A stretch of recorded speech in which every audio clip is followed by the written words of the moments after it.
Now, no one's asking any questions, but if you want to, you're welcome to. Yes, where's the microphone?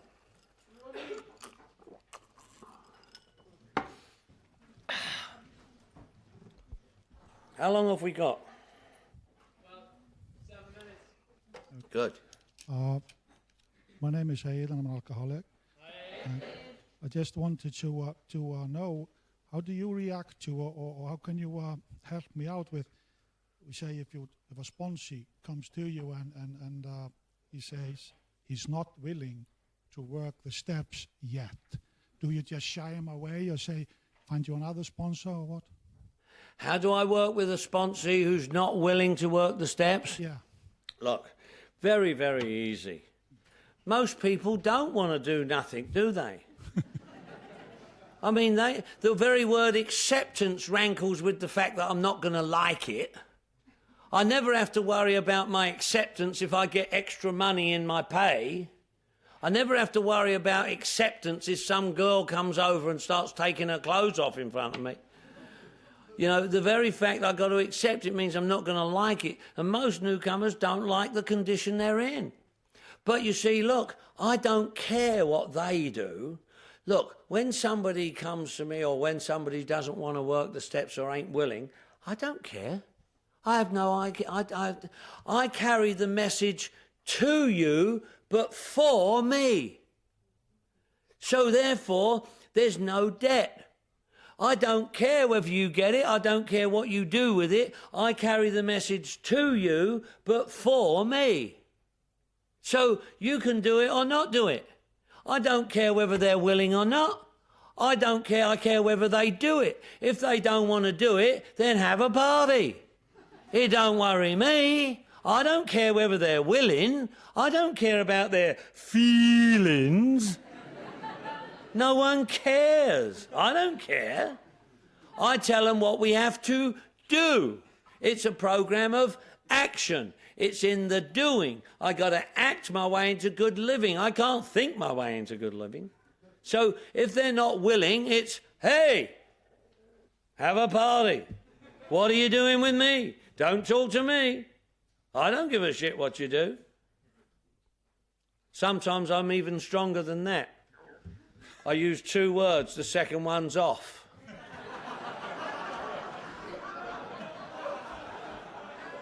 Okay, thank I'm a you for that. delicate dude. You know. Any other questions? Have we got some? Yes, over there. How do you work the first step with a newcomer?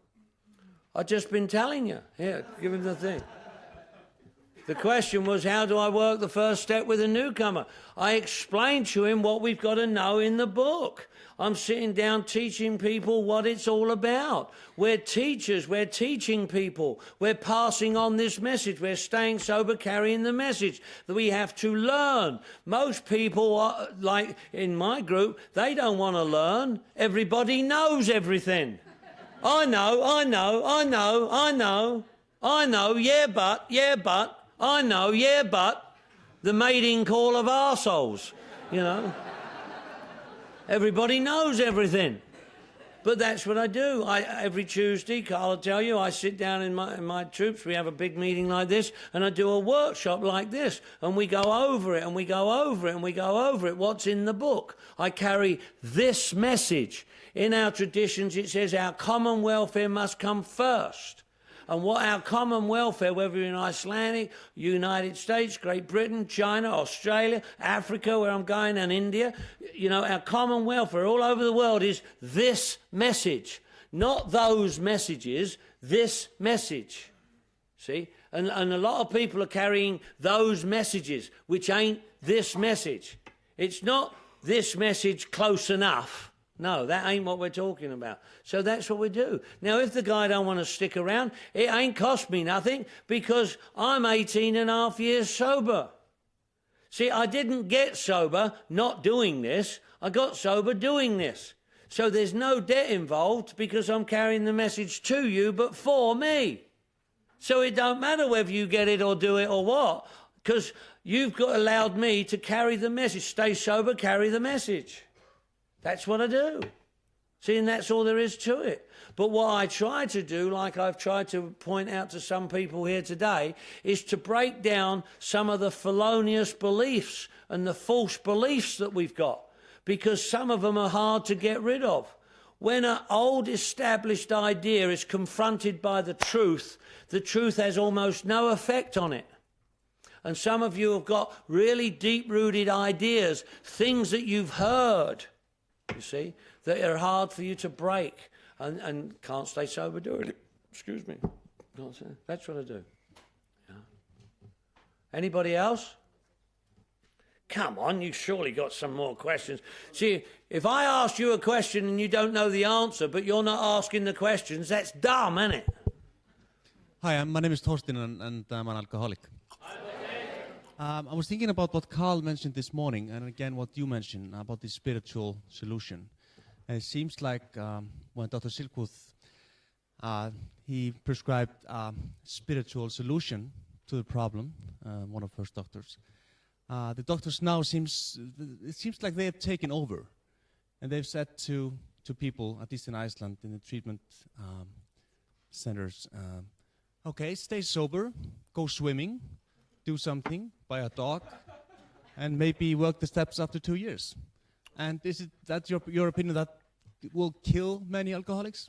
That's not this message. Whatever message that is, it's not this message. So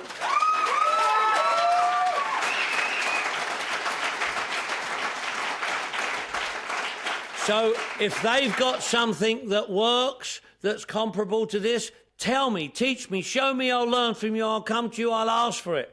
But if it ain't, I'm sticking with this. I know this works, and I can guarantee this, but I don't know that that works, see? And so consequently, actually, what happened is that Bill, he knew what the solution was.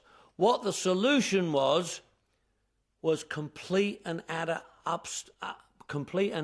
abstinence. That was the solution. Total and complete abstinence. No alcohol, drugs of any kind. Silkworth knew what the problem was. Bill didn't know what the problem was. He just knew what the solution was. He had to Silkworth knew what the solution, what the problem was, which was the disease of alcoholism, the twofold disease. When Bill and Bob got together, they came up with the third part of the triangle, which was the program of action. So Bill knew what the problem, what the solution was, Dr. Silkworth knew what the solution was, and Bill and Bob together came up with the program of action. Carl Jung in Switzerland, he had heard about a few obscure cases that had seemed to have recovered through a spiritual awakening. But he didn't have a program of action. Bill and Bob got that when they come together, the magic of Alcoholics Anonymous. And Dr. Bob couldn't stay sober. He was a praying fool. He prayed up the wazoo, but he couldn't stay sober because he didn't do nothing. On June 10th, 1935, he got up off of his fat, lazy, alcoholic arse and did something. Bill was an action man. Bob was a praying man. Bill stayed sober, Bob didn't, till he got into actions. That's why this thing works if you do it. We don't care if you're atheist, agnostic, no matter what it is. We don't care. It works if you do it. It don't even matter about willingness. Willingness may be like a spoonful of sugar helps the medicine go down, but if you have to take the medicine, you ain't got no sugar, the medicine still works if you take it. See, if you go to the gym and work out, you get the benefit of the workout. It don't matter that you'd rather be at home getting laid. See, and knowing God, knowing a spirit, doesn't... Look, if I got something wrong with me and I know a doctor, knowing the doctor doesn't treat what's wrong with me. So knowing there's a God don't mean shit unless I do the work. See? See, people think they can pray themselves sober. I got news for you. If you think praying's enough, next time you're hungry, lock yourself in a cupboard and pray for a chili dog. See what happens. If God comes down and squirts one under the door, let me know about it. Yeah. No. We pray as we take the actions. We pray for the strength and the grace to do the work necessary. But it's an action program. ACTION, any change to improve our nature. Change, CHANGE. Choosing honesty allows new growth every day. Because I got news for you, folk. It is not okay for you to be who you are. Now, therapy may say, you're a child of God, you're entitled to be who you are, stroke, stroke, stroke. But I tell you, it is not okay for me to be who I am. Who I am drinks, goes into blackouts and comes out of blackouts in chains in front of judges. It is not okay for me to be who I am. I got to change who I am by a program of action that I can't do myself. See? So that's why we have to do that. So if your little treatment centre says things like that, you know, when I went down to Australia, I spoke at the biggest meeting. The first night I got in Australia, they asked me to speak and they didn't know what they were getting into. And I spoke about the big book. They went ballistic. They went apeshit. This bloody Englishman, this Pom, coming over here from America telling us to read the book. Screw you. You know, it went all over Australia about me. He said, we bloody well get sober, then we read the book.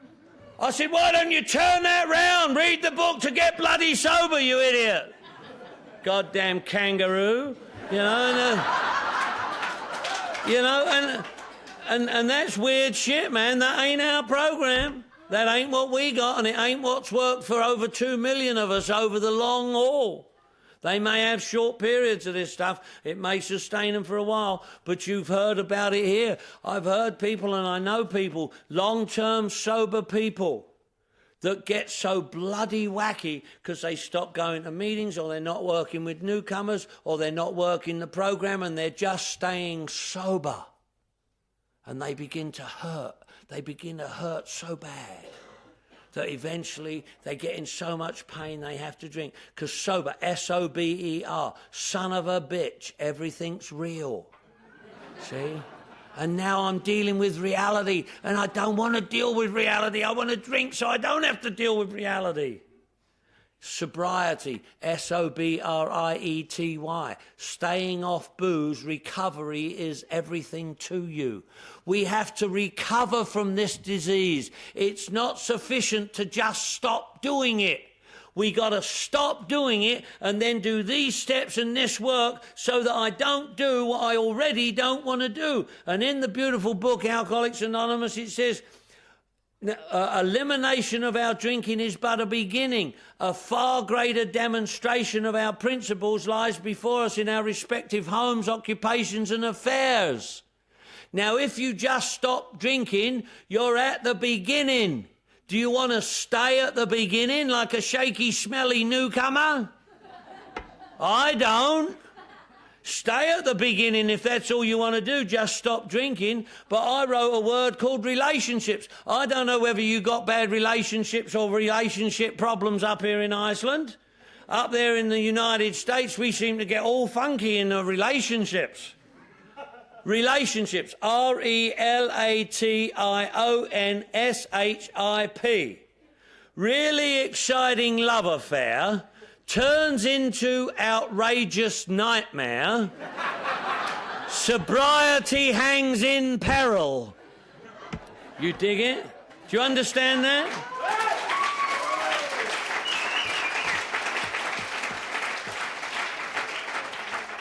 Because I don't know. I got denial. It's a disease of denial. D-E-N-I-A-L. Don't even notice I am lying.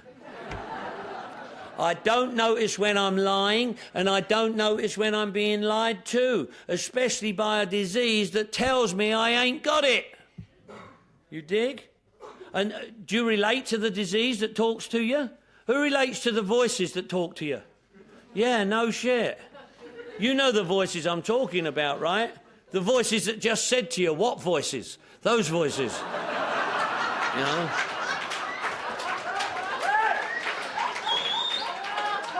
You know the voices. Some mornings you wake up in the morning and the voices are talking to you. They say, I'm glad you're awake. I've been waiting to talk to you. Oh, you're a goddamn piece of shit. That's what you are. You're going to get fired today. She's doing your best friend. You know that, don't you? And these voices that drive me crazy. Any other weird people here? Any weird people here? Weird. Because I'm weird. I just do weird shit and I think weird and I act weird and I don't know what to do and I'm just weird. All my life people said, what is wrong with you? Why are you acting weird? What is wrong with you? You're bloody weird, you are. And they would ask me what's wrong with me as if I knew. They would ask me what's wrong with me as if I could give them an answer. What is wrong with you? Oh, actually, I got a twofold disease. It's an obsession of the mind. It's an allergy of the...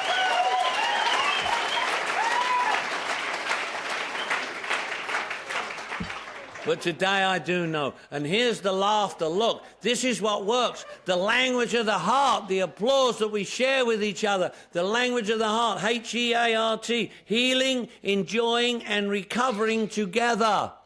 That's what we do, don't we? Alcoholics coming together to recover from a seemingly hopeless state of mind and body.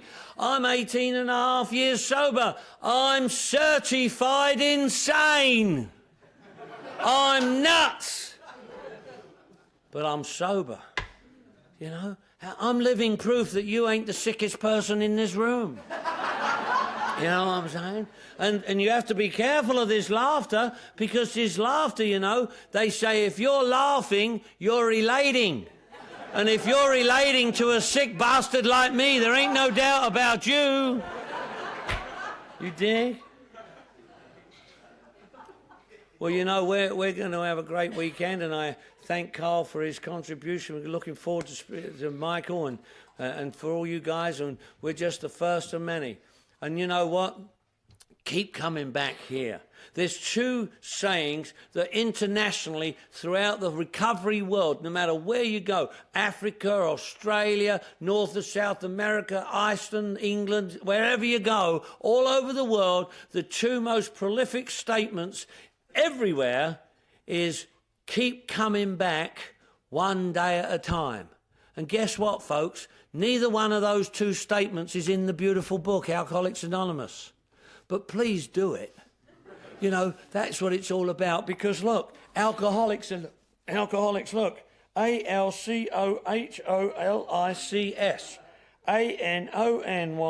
ANONYMOUS. Here's what it means. Look, a life centered on helping others lives in complete sobriety.